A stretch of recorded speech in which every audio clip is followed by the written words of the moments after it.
আল্লাহ বলেন তোমাদের ইলাহ হলো একজন, তিনি ছাড়া কোনো ইলাহ নেই, তিনি দয়াময়, তিনি মেহেরবান। ইলাহ যদি একজন না হয়ে দুইজন হতো, ঝামেলা আছে না নাই? লাউ কানা ফীহিমা আলিহাতুন ইল্লাল্লাহু লাফাসাদাতা, আকাশ এবং জমিনের মধ্যে ইলাহ একজন না হয়ে যদি মাত্র দুইজন হতো, আকাশ জমিন ভেঙে খান খান হয়ে যেত। ঠিক কিনা বলেন? দুইজন ইলাহ হইলে খান খান হয়ে যেত। আমাদের রব একজন হইলে ভালো না বেশি হইলে ভালো? কথা বুঝতেছেন? আরে একজনের তো মন জোগায় চলতে পারি না, ঠিক কিনা? হ্যাঁ, একজন, তিনি যে আদেশগুলো দিয়েছেন আমাদের দুর্বলতার কারণে আমরা তো পারি না। যদি 10 জন হইতো, ওই 10 জনের হ্যাপি করতে পারতাম, তাদেরকে স্যাটিসফাই করা যেত এত সহজে? 10 জনের 10 নিয়ম থাকতো।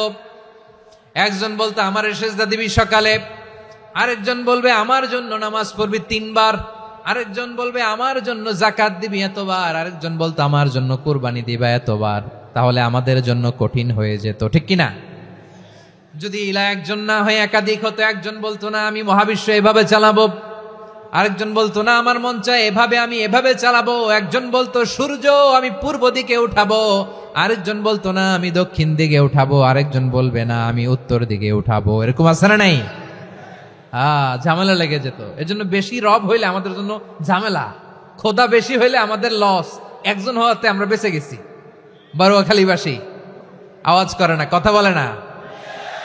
রব খোদা একজন হওয়াতে আমাদের সুবিধা হয়েছে না? এজন্য আল্লাহ বলেন লা ইলাহা ইল্লাহু, তিনি ছাড়া তোমাদের কোনো ইলাহ নাই, তিনি একজন। লা ইলাহা ইল্লাহু আলিমুল গায়বি ওয়াশ শাহাদা, তিনি প্রকাশেরও মালিক অপ্রকাশেরও মালিক। তিনি যেটা ওপেন এটাও জানেন, যেটা গোপন সিক্রেট ওইটাও জানেন। আলিমুল গায়বি ওয়াশ শাহাদা, তিনি গায়েবের মালিক, গায়েবের জ্ঞানী, যেটা দেখা যায় না, অদৃশ্য, জানা নাই, এটাও তিনি জানেন। এগুলো জানতে তার কোনো মাধ্যমের প্রয়োজন হয় না। অতীতে কি হয়েছে, বর্তমানে কি চলছে, ভবিষ্যতে কি হবে, সব তার জ্ঞানের ভেতরে আছে না নাই? এজন্য আল্লাহ বললেন আলিমুল গায়বি ওয়াশ শাহাদা, তিনি গায়েবের জ্ঞান রাখেন, তিনি দৃশ্য জগতের জ্ঞান রাখেন, তিনি প্রকাশ্য জগতের জ্ঞান রাখেন, তিনি গোপন জগতের জ্ঞান রাখেন। তার কাছে কোনো কিছু গোপন নাই, ঠিক কিনা বলেন? হুয়ার রহমানুর রহিম, তিনি হলেন দয়াময়, তিনি হলেন মেহেরবান। এই যে শুরু হলো 14 নামের প্রথম দুইটা, আর রহমান আর রহিম। হুয়ার রহমানুর রহিম, তিনি হলেন the most gracious, the most merciful, তিনি দয়াময়, তিনি অতিশয় মেহেরবান। সুবহানাল্লাহ বলেন। তার দয়ার কোনো শেষ নাই, তার মায়ার কোনো শেষ নাই। আল্লাহ, তাহলে 14টা নামের মধ্যে কয়টা পাইলাম? একটা কি? আর রহমান। বারোয়াখালীবাসী বুঝে থাকলে আওয়াজ করে বলেন, প্রথমটা কি? 2 নাম্বার আর রহিম। আওয়াজ করে বলেন 2 নাম্বার। আওয়াজ করে সবাই গলা ছেড়ে দিয়ে উত্তর দেন তো, প্রথম নামটা কি? দ্বিতীয় নামটা? আর রহিম। রহমান আল্লাহর one of the major names, আল্লাহর মৌলিক নামগুলোর মধ্যে গুরুত্বপূর্ণ একটা নাম হচ্ছে রহমান। গুরুত্বপূর্ণ নাম কি? রহমান, দয়ার সাগর, মায়ার সাগর। রহমানুন ফিদ দুনিয়া ওয়া রহিমুন ফিল আখিরা। এই দুনিয়ার জন্য আল্লাহ রহমান, দুনিয়াতে আল্লাহ সবাইরে দয়া করে, কাফিররেও করে, মুসলিমরেও করে। আর আখিরাতের জন্য তিনি রহিম, সেখানে কাফির মুশরিকদের জন্য আল্লাহর পক্ষ থেকে কোনো দয়া থাকবে না। চিল্লায় বলেন ঠিক কি না? এজন্য আল্লাহ বললেন আমার মৌলিক একটা নাম হলো রহমান। আল্লাহর পরে অন্য কোন নাম দিয়ে যদি তোমরা আমার নাম প্রকাশ করতে চাও, জপতে চাও, ডাকতে চাও, তোমরা রহমান নামে ডাকো। রব্বুল আলামিন ইরশাদ করেন কুলিদুল্লাহ আউদুর রহমান আইয়াম্মা তাদউ ফালাহুল আসমাউল হুসনা। আমাকে আল্লাহ নামে ডাকো, কিংবা আমি আল্লাহকে রহমান নামে ডাকো, যে নামেই ডাকো না কেন আমার আছে অনেকগুলো সুন্দর সুন্দর নাম। যে নামেই ডাকো আমি শুনি, ডাকলেই আমি সাড়া দেই। সকালে ডাকলেও সাড়া দেই, দুপুরে ডাকলেও সাড়া দেই, মাঝ রাতেও যদি আমরা বিপদে পড়ি ডাকলে আমাদের ডাকে সাড়া দেয় কে? সবাই বলুন তো, সাড়া দেয় কে? আবার বিশ্বনবী যখন মক্কায় দাওয়াত দিচ্ছিলেন, তিনি মাঝে মাঝে আল্লাহর নাম বলছিলেন, মাঝে মাঝে তিনি রহমান নাম বলছিলেন। যখন তিনি বললেন ওয়াইদা কিলা লাহুমুসজুদু লিররহমানি ক্বালু ওয়ামার রহমান, বিশ্বনবী মক্কায় যখন মক্কার কাফিরদেরকে, কুরাইশদেরকে বলল তোমরা রহমানকে সেজদা দাও, রহমানের ইবাদত করো, রহমানের জন্য সেজদায় লুটিয়ে পড়ো, মক্কাবাসী বলে রহমান আবার কে? রহমান রে তো চিনি না। রহমানকে আল্লাহ চিনি, রহমান চিনি না। মক্কাবাসী কি বলে? কারে চিনে? আল্লাহরে চিনে। কারে চিনে না? রহমান কে তো চিনি না। রহমান আবার কোত্থেকে আসলো? কে Rahman? Who is this Rahman? যখন তারা বলে রহমান রে চিনি না, আল্লাহর গায়রতে আঘাত লেগেছে। আল্লাহ বলে রহমান রে চিনো না, না? তাদেরকে চিনানোর জন্য আল্লাহ ৭৮ আয়াত বিশিষ্ট আর রহমান নামে কোরআনে একটা সূরা নাজিল করেছেন। যখন মক্কার কুরাইশরা বলে আল্লাহ চিনি, রহমান চিনি না, আল্লাহ বলে রহমান রে চিনো না, তাহলে চিনে নাও রহমান নামে তিনি ৭৮ আয়াত বিশিষ্ট কালামুল্লাহ মাজিদে একটা গোটা সূরা নাজিল করে দিয়েছেন। তিনি নাজিল করলেন আর রহমানু আল্লামাল কুরআনা খালাকাল ইনসানা আল্লামাহুল বায়ান, দয়াময় রহমান শেখালেন কোরআন, বানালেন ইনসান, শেখালেন বায়ান। দয়াময় রহমান শেখালেন কোরআন, বানালেন ইনসান, শেখালেন বায়ান। দয়াময় রহমান শেখালেন কোরআন, বানালেন ইনসান, শেখালেন বায়ান। পড়েন আল্লাহু আকবার। আল্লাহ বলে রহমান কারে বলে চেনো না? শুনে নাও, ৭৮ আয়াত বিশিষ্ট গোটা একটা সূরা নাজিল করে দিলাম, সূরাতু আর রহমান। আর রহমান তিনি দয়ালু, আল্লামাল কোরআন, তিনি মানুষকে কোরআন শিখিয়েছেন, খালাকাল ইনসান, মানুষ বানিয়েছেন, আল্লামাহুল বায়ান, মানুষকে কথা বলা, বর্ণনা করা শিখিয়েছেন। পড়েন সুবহানাল্লাহ। গোটা একটা সূরা নাজিল করেছেন, সূরাতু আর রহমান। আমার বারোয়াখালীর ভাইয়েরা, তার নাম হচ্ছে আর রহমান, আর রাহিম মানে দয়াময়, মেহেরবান। তার দয়া যে কত বেশি আপনি কল্পনাও করতে পারবেন না, আপনি কল্পনাতেও আনতে পারবেন না তার দয়া কত বেশি। বিশ্বনবী সাল্লাল্লাহু আলাইহি ওয়াসাল্লাম ফরমান, লাম্মা কাদাল্লাহুল খালকা কাতাবা ইনদাহু ফাওকা আরশিহি, আল্লাহ যখন মহাবিশ্বের সব সৃষ্টি করে সারলেন, তিনি আরশের উপরে লিখলেন সাবাকাত রাহমাতি গাদাবি, সাবাকাত রাহমাতি গাদাবি। কোথায় লিখছে? আরশের উপরে। আওয়াজ করে বলেন তো কোথায় লিখেছে? আরশের উপরে আল্লাহ লিখলেন সাবাকাত রাহমাতি গাদাবি। এর মানে হলো আমার দয়ার কাছে, আমার ভালোবাসার কাছে আমার ক্রোধ পরাজয় বরণ করেছে, আমার দয়ার কাছে আমার রাগ কিংবা ক্রোধ পরাজয় বরণ করেছে। মানে আমি আল্লাহর দয়া আছে, আবার আমি আল্লাহর ক্রোধ বা রাগ আছে, কিন্তু আমি আল্লাহর রাগের চেয়ে দয়া বেশি। আওয়াজ করে বলেন, আল্লাহর রাগ বেশি না দয়া বেশি? আল্লাহর যদি রাগ থাকতো আমরা বাঁচতে পারতাম? যে পরিমাণে আকাম খুকাম আমরা করি, অপকর্ম করি, অন্যায় করি, জুলুম করে জুলুমের আড্ডাখানা বানিয়ে রেখেছি গোটা দুনিয়াকে, আল্লাহ যদি মুহূর্তে মুহূর্তে রেগে যেতেন আমরা বাঁচতে পারতাম? মহাবিশ্ব সৃষ্টির পরেই তিনি আরশের উপরে লিখেছেন সাবাকাত রাহমাতি গাদাবি, মানে আমি আমার দয়ার কাছে আমি আল্লাহর ক্রোধ, রাগ, ক্ষোভ এটা পরাজিত হয়েছে। সুবহানাল্লাহ বলেন। আবার বিষ্ণু বললেন জাআলাল্লাহুর রাহমাতা মিয়াতা জুজ, আল্লাহ দয়ার ভালোবাসাকে ১০০ টুকরা করলেন, ৯৯ টুকরা দয়া মায়া ভালোবাসা আল্লাহ নিজের কাছে রেখে দিলেন, আর ১ টুকরা দয়া মায়া ভালোবাসা আল্লাহ গোটা বিশ্বের সবার মাঝে ঢেলে দিলেন। দয়া মায়া ভালোবাসা ১০০ টুকরা করে আল্লাহ নিজের কাছে রাখছেন কয় টুকরা? সবাই বলেন ৯৯ টুকরা। আর গোটা বিশ্বের সবার মাঝে ভাগ করে দিয়েছেন কয় টুকরা? এবার এই ১ টুকরার নমুনা দেখেন তো পৃথিবীতে। স্বামী স্ত্রীর জন্য কত ভালোবাসা, বন্ধু বন্ধুর জন্য কত ভালোবাসা, গার্লফ্রেন্ড বয়ফ্রেন্ডের জন্য গলায় ফাঁস লাগায়, আছে না নাই? এই এখন গলার আওয়াজ বাড়ছে ইয়াংদের। হুজুর এখন গার্লফ্রেন্ড বয়ফ্রেন্ডের ভিতরে ঢুকছে, এখন আমরা আছি হুজুর। জেগে উঠছে বারুয়াখালী। দেখেন এই তো কয়েকদিন আগেই তো কত বছরের 12 না কত বছরের এক মেয়ে, কত বছর 11, ওই দেখেন সব মুখস্থ দুষ্টগুলার, আর কিছু মুখস্থ না থাকলে এগুলো মুখস্থ। 11 বছরের, তারে কি বলবো, তরুণীও তো না, কিশোরী।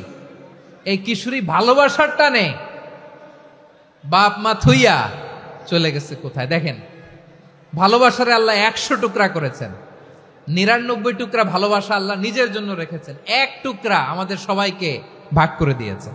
যত পাখি আছে পৃথিবীতে, যত মাছ আছে, যত প্রাণী আছে, যত মানুষ আছে, যত জিন আছে, আমরা সবাই মিলে পেয়েছি ভালোবাসার কয় টুকরা? আর আরশে আজিমের অধিপতি আল্লাহ, তিনি তার কাছে ভালোবাসা রেখে দিয়েছেন কয় টুকরা? তাহলে এবার আওয়াজ করে বলেন, আল্লাহর রাগ বেশি নাকি দয়া বেশি? আল্লাহ তুমি দয়ার সাগর, রহমানুর রহিম, তোমার দয়াই পূর্ণ আমার সারা নিশিদিন। সবাই পড়েন, আল্লাহ তুমি দয়ার সাগর, রহমানুর রহিম, তোমার দয়াই পূর্ণ আমার সারা নিশিদিন। আল্লাহু আকবার। আল্লাহ বলেন, রাহমাতি ওয়াসিআত কুল্লা শাই, গোটা বিশ্বের সব জায়গায় আমি আল্লাহর রহমত বিস্তৃত, এমন কোন জায়গা নাই যেখানে আমি আল্লাহর রহমত নাই। ঠিক কিনা বলেন? এমন কোন জায়গা নাই আমি আল্লাহর রহমত নাই। আমি আল্লাহর রহমত ছাড়া গাছের একটা পাতা নড়ে না, আমি আল্লাহর দয়ার রহমত ছাড়া গাছের একটা পাতা পড়ে না, আমি আল্লাহর দয়ার রহমত ছাড়া আকাশ থেকে এক ফোঁটা বৃষ্টি ঝরে না। তিনি হলেন রহমান, তিনি হলেন রাহিম। ঠিক কিনা বলে? আল্লাহরে চিনতেছেন? আলোচনার বিষয় কি? আসুন আমাদের রবকে চিনি। তিনি হলেন আর রহমান, তিনি হলেন আর রাহিম। তার দয়ার কোনো শেষ নাই, তার মায়ার কোনো শেষ নাই। বনি ইসরাইলের এক লোক 500 বছর আল্লাহর ইবাদত করেছে। কয় বছর? কোথায় জানেন? সাগরের মাঝখানে এক পাহাড়, ওই পাহাড়ের উপরে বসে 500 বছর টানা আল্লাহর ইবাদত। দিনে আর রাতে একবার করে নিচে নামতেন। সেখানে আল্লাহ তাআলা পাথরের ভেতর থেকে তার জন্য মিঠা পানির ব্যবস্থা করে দিয়েছেন, আর একটা ডালিম গাছের ব্যবস্থা করে দিয়েছেন। সকালে নামলে একটা টসটসে ডালিম, রাতে নামলে টসটসে ডালিম। এগুলো খেয়ে খেয়ে 500 বছর সে আল্লাহর ইবাদত করেছে। আর সে আল্লাহর কাছে বলেছে, আল্লাহ আমি যখন মারা যাব সেজদারত অবস্থায় যেন মারা যাই। ঠিকই আল্লাহ সেজদারত অবস্থায় সাইয়েদনা আজরাইলকে পাঠিয়ে দিলেন। সেজদারত অবস্থায় লোকটা মারা গেল। 500 বছর ইবাদতের পরে আল্লাহর দরবারে কিয়ামতের কঠিন ময়দানে যখন লোকটা হাজির হয়ে যাবে, আল্লাহ বলবেন, আদখিলু আবদি আল জান্নাতা বিরহমাতি, আমার বান্দাকে আমার দয়া, আমার ভালোবাসা দিয়ে জান্নাতে ঢুকায়া দাও।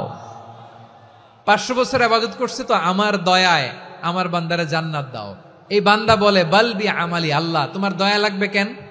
আমি আমার আমল দিয়ে জান্নাতে যেতে চাই। কি দিয়ে? কথা বুঝে নাই বোধহয়। আল্লাহর এই বান্দা কি দিয়ে জান্নাতে ঢুকতে চায়?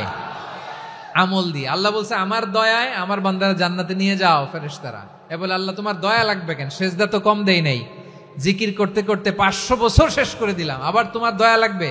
আমি তো আমার আমলেই জান্নাতে যেতে পারি। আল্লাহ বলবেন, তাই ঠিক আছে, আমি চাইলাম দয়া দিয়ে জান্নাত দিব, তুমি চাইলে আমল দিয়ে ঢুকবা। ঠিক আছে, তোমার আমল আর আমার যে দয়া, দুইটার একটু মাপ দেই। তোমার 500 বছরের ইবাদত এক পাল্লায় রাখো। আর আল্লাহ বললেন, আমি যে দয়া করে এই দুনিয়ার নাজ নেয়ামত বিউটি সৌন্দর্য দেখার জন্য তোমারে 2টা চোখ দিয়েছিলাম, 2টা নয়, একটা চোখ আরেক পাল্লায় রাখো। রাখা হবে, দেখা যাবে ওই 500 বছরের ইবাদত হালকা হয়েছে, আর মুহূর্তের মধ্যে আল্লাহর দেয়া একটা চোখের নেয়ামত ভারী হয়ে গিয়েছে। আল্লাহ বলবেন, তোমার কথা মতো মাপ দেয়া হলো, এবার ফলাফল দেখো, হিসাব বলে তুমি এখন জাহান্নামে যাবা। Go to the hell fire, যাও এবার জাহান্নামে যাও। মাপ জোখে যখন আসছো আমার সাথে হিসাব ক্যালকুলেশন, যাও তুমি এবার জাহান্নামে যাবা। এবার লোকটা কাচুমাচু করে বলে, আল্লাহ আমি বুঝি নাই, আল্লাহ আমি বুঝতে পারি নাই, খেয়াল করি নাই, তুমি আমারে ক্ষমা করো, তুমি আমারে মাফ করো। ও আল্লাহ, এবার আমি টের পেয়েছি, এবার আমি বুঝতে পেরেছি, তোমার দয়া ছাড়া দুনিয়ায় কেউ জান্নাতে যেতে পারবে না, কেউ পারবে না। আল্লাহ বললেন, ওরে গোলাম, তুই তো কিছুই ছিলি না, অস্তিত্বহীনতা থেকে তোরে অস্তিত্বে আনলো কে? ওই ছোট্ট শুক্রাণু থেকে মায়ের পেটে 9 মাস ধরে খাবার দিয়েছে কে? আবার সুস্থতার সাথে দুনিয়ার বুকে তোর ডেলিভারির ব্যবস্থা করে দিল কে? আবার তোর মায়ের বুকের ভেতরে 2টা খাবারের লাইনের ব্যবস্থা করে দিল কে? আবার তোকে শৈশব পেরিয়ে কৈশোর পেরিয়ে তারুণ্য, তারপরে যৌবন, এগুলো দান করলো কে? তার চেয়েও বড় কথা, পাহাড়ের মাঝখানে, সাগরের মাঝখানে 500 বছর ইবাদত করার শক্তি তোর গায়ে দিয়েছে কে? এই সাগরের মধ্যে লোনা পানি, লবণের পানি মুখে দেয়া যায় না, সেখান থেকে আমি পাহাড়ের ভেতর থেকে মিঠা পানির ব্যবস্থা করে দিলাম। ওই জায়গায় তোরে রিজিকের বন্দোবস্ত করলো কে? সকাল বিকাল 2 বেলা টসটসে ডালিম খাওয়ার ব্যবস্থা করে দিল কে? তোর আবদার ছিল আল্লাহ আপনি আমারে সেজদারত অবস্থায় রুহু কবজ করবেন, তোর শেষ আবদারটাও পূরণ করেছে কে? ও গোলাম, আমার রহমতের তুলনায়, আমার নেয়ামতের তুলনায় তোর 500 বছরের ইবাদতের কোনো ওজনই হবে না। গোটা বিশ্বের কেউ কোনোদিন আমার জান্নাতে ঢুকতে পারবে না আমি আল্লাহর দয়া ছাড়া। হুয়ার রহমানুর রহিম, তিনি দয়াময়, তিনি মেহেরবান। জিব্রাইল আলাইহিস সালাম বিশ্বনবীর এই লম্বা হাদিসটা যখন শোনালেন, আমি যা যা বলছি এটা বিশাল এক হাদিসের অনুবাদ। বললেন, ইয়া মুহাম্মদ, এই দুনিয়ার সবটাই চলে আল্লাহর রহমত দিয়ে। হাদিসের শেষ কথা, সব চলে আল্লাহর কি দিয়ে? তখন বিশ্বনবী সাহাবাদের বললেন, ও সাহাবারা শোনো, আল্লাহর জান্নাতে কেউ কোনোদিন প্রবেশ করতে পারবে না তার রহমত ছাড়া। সাহাবারা বললেন, ইয়া রাসূলুল্লাহ, আপনিও না? আপনিও কি আল্লাহর রহমত ছাড়া প্রবেশ করতে পারবেন না? বিশ্বনবী বললেন, না, আমিও না। আমি বিশ্বনবীও আল্লাহর জান্নাতে আল্লাহর রহমত ছাড়া ঢুকতে পারবে না। তবে কিয়ামতের দিন আল্লাহর রহমত আমার চারদিকে বেষ্টনী দিয়ে থাকবে। আল্লাহ নিজের পরিচয় দিয়ে বললেন, আলিমুল গায়বি ওয়াশ শাহাদাতি হুয়ার রহমানুর রহিম। আমি হলাম রহমান, আমি রাহিম। আল্লাহরে চিনছেন? ওবারও খালির ভাইয়ের, আপনার রবকে চিনতে পারতেছেন? তিনি দয়ার সাগর, তিনি মায়ার সাগর। তার দয়ার সাগর যে কত বড় আপনার কল্পনাতেও নাই। এজন্য আপনার পাপ যত বড় হোক, অন্যায় যত বড় হোক, অপরাধ যত বড় হোক, আপনার জুলুম যত বড় হোক, আল্লাহর রহমান নামের দরিয়া তার চাইতেও বড়। আল্লাহ বললেন, খুলিয়া ইবাদিয়াল্লাযীনা আসরাফু আলা আনফুসিহিম লা তাকনাতু মির রাহমাতিল্লাহ ইন্নাল্লাহা ইয়াগফিরুয যুনুবা জামিআ ইন্নাহু হুয়াল গফুরুর রহিম। ও আমার গুনাহগার বান্দারা শোনো, জুলুম করেছো, ভুল করেছো, অন্যায় করেছো, আল্লাহর রহমত থেকে নিরাশ হয়ো না। আমরা বিশ্বাসীরা কশিনকালে আল্লাহর রহমত থেকে নিরাশ হব না, ঠিক কিনা বলেন? আল্লাহর রহমত থেকে নিরাশ হবেন? ভুল করে ফেলছেন, আরে ভুল তো সবাই করে। পাপ হয়েছে, আরে পাপ তো সবার আছে, আপনারা সবাই পাপী, সবাই পাপী। যত পাপ হোক, ভুল হোক, অন্যায় হোক, অনুতপ্ত হয়ে তওবা করে, ওযু করে, জায়নামাজটা বিছিয়ে সেজদা দিয়ে চোখের পানি ছাড়েন। চোখের বেয়ে পড়া পানি আল্লাহর কাছে যে কত প্রিয়। অনুতপ্ত বান্দার চোখের পানির ফোঁটা তার চোখ বেয়ে, নাকের ডগা বেয়ে জমিনে ড্রপ করার আগেই আল্লাহর ওই বান্দার সব গুনাহ মাফ করে দেয়। আল্লাহ বললেন, আমি রহমানুর রহিম, আমি দয়াময়, আমি মেহেরবান। এরপর আল্লাহ বললেন, হুয়াল্লাহুল্লাযী লা ইলাহা ইল্লা হুয়াল মালিকুল কুদ্দুসুস সালামুল মুমিন। ওয়াল্লাহুল্লাযী, তিনি এমন আল্লাহ, লা ইলাহা ইল্লাহু, তিনি ছাড়া কোনো ইলাহ নাই। আল মালিক, তিনি হলেন আল মালিক। দুইটা শেষ, আর রহমান আর রাহিম শেষ। এবার আল্লাহ 3 নাম্বার গুণবাচক নামের পরিচয় দিচ্ছেন। আল্লাহ বলছেন, আমি হচ্ছি আল মালিক। আমি কি? মানে সম্রাট। আল মালিক মানে হচ্ছে the king, the king of kings, সব রাজার বড় রাজা, মহারাজা। তার চেয়ে বড় রাজা আর কেউ নাই, তার চেয়ে বড় সম্রাট আর কেউ নাই, তার চেয়ে বড় ক্ষমতাধর সত্তা মহাবিশ্বে দ্বিতীয় কেউ নাই। চিৎকার করে বলেন ঠিক কিনা? তিনি আল মালিক। আল মালিক মানে ক্ষমতাধর, ক্ষমতার মালিক, রাজা ধীরাজ বাদশাহ। তার ক্ষমতা আর আমাদের ক্ষমতা একরকম নাকি? হ্যাঁ, আমাদের দুনিয়াতে ক্ষমতা অস্থায়ী ক্ষমতা, ঠিক কিনা বলেন? আইজ আছে কাল নাই, এরকম না ক্ষমতা? আল্লাহর ক্ষমতাও তো এরকম না, আইজ আছে কাল নাই, এরকম। দুনিয়াতে দেখবেন কোন দেশের প্রেসিডেন্টের 4 বছরের ক্ষমতার মেয়াদ, কোন দেশে 5 বছরের। আল্লাহর কয় বছরের? 10 বছরের নাকি 20 বছর 100 বছর? আল্লাহর ক্ষমতার মেয়াদ কতদিন বলেন? বুঝে থাকলে বলেন তো। চিরকাল তার ক্ষমতার মেয়াদ। চিল্লায় বলেন ঠিক কিনা? নিরঙ্কুশ ক্ষমতা, একচ্ছত্র ক্ষমতা বলতে যা বুঝায়, এই ক্ষমতা একমাত্র আল্লাহরই আছে। আমাদের ক্ষমতার জন্য আমরা ডিপেন্ড করতে হয়, ওর ডিপেন্ড লাগে, ওই জনমত নেওয়া লাগে, ওই জনগণের কাছে যাওয়া লাগে, ভোট চাওয়া লাগে, এরা ভোট দিলে এরপরে আমরা আসবো, ঠিক কিনা? আবার জনগণ না চাইলে আমরা নাই। আল্লাহর ক্ষমতা কি এরকম? হ্যাঁ। আবার দেখবেন দুনিয়াতে ক্ষমতায় যাওয়ার জন্য জোট করা লাগে, জোট। জোটের রাজনীতি আছে না নাই? জোট হয়, শরিক হয়, এই হয় সেই হয়, নানাভাবে দুনিয়াতে ক্ষমতায় আসতে হয়। আল্লাহ বলে আমার ক্ষমতার জন্য কারো উপর বিন্দু পরিমাণ আমার ডিপেন্ড করা লাগে না। সৃষ্টির শুরু থেকে আমি ক্ষমতার চেয়ারে বসা, মহাবিশ্বের শেষ পর্যন্ত, সীমাহীন ভবিষ্যৎ পর্যন্ত আমি ক্ষমতার চেয়ারে থাকবো। আমি হলাম আল মালিক। আমার ক্ষমতার কোনো কমতি নাই, কোনো ঘাটতি নাই। কেউ আমার ক্ষমতা থেকে নামাতে পারবে না। পারা যাবে? এই যে আমরা ফ্যাসিস্ট সরকারের যে আপনারা নামাই দিছেন গণ অভ্যুত্থান করে, মনে আছে? 5ই আগস্টের কথা ভুলে গেছেন এত তাড়াতাড়ি? মনে আছে? আছে। তা আমরা সবাই মিলে যদি একটা গণ অভ্যুত্থান করি, তাইলেই তো আল্লাহর ক্ষমতার চেয়ার থেকে নামায় ফেলানো যায়। হ্যাঁ, যাবে না? পারবো না আমরা? কি বলে, পারা যাবে না? আচ্ছা, আমরা না হয় পারলাম না, জিন জাতি যদি আমাদের সাথে জয়েন করে, ম্যানকাইন্ডের সাথে জিনকাইন্ড, ইফ দে জয়েন আস, সবাই মিলে একটা গণ অভ্যুত্থান, রেভলিউশন, ডেমনস্ট্রেশন, প্রোটেস্ট, সবাই মিলে যদি একটা অভ্যুত্থান করি, তাইলেই তো আল্লাহর ক্ষমতা শেষ। আওয়াজ করে বলেন, তাইলেই কি আল্লাহর ক্ষমতা শেষ হবে? এই যে বারোয়াখালীর ভাইয়েরা, এদিকে কি হচ্ছে আমি তো দেখতে পাচ্ছি। এরকম হলো কেন? তোমরা খালি বোতল ছুড়লা কেন 2-1 জনের উপরে? হ্যাঁ, আমার দিকে তাকাও। প্রিয় ভাইয়েরা, শান্ত হন, আমার দিকে তাকান। আর অল্প কয়েক মিনিট আমার দিকে তাকান। কেউ কিছু ছুঁড়ে মারবেন না কারো দিকে, মেহরবানি করে আমার দিকে তাকান। তাহলে আমরা সবাই মিলে একটা গণ অভ্যুত্থান যদি করি, আল্লাহর ক্ষমতা থেকে নামানো যাবে? আল্লাহ বলেন না, আমি হলাম আল মালিক, আসল ক্ষমতার মালিক, the king of kings, the owner of ultimate power, the owner of ultimate authority, the owner of ultimate sovereignty. নিরঙ্কুশ একচ্ছত্র ক্ষমতার মালিক হচ্ছি আমি আল্লাহ। আল্লাহ তাআলা সূরা মুলকের শুরুতে বলছেন, তাবারাকাল্লাযী বিয়াদিহিল মুলকু ওয়া হুয়া আলা কুল্লি শাইইন কাদির। মহিমান্বিত সত্তা, যার হাতে ক্ষমতা, তিনি যা চান তাই করতে পারেন। আওয়াজ করে বলেন তো তিনি কে?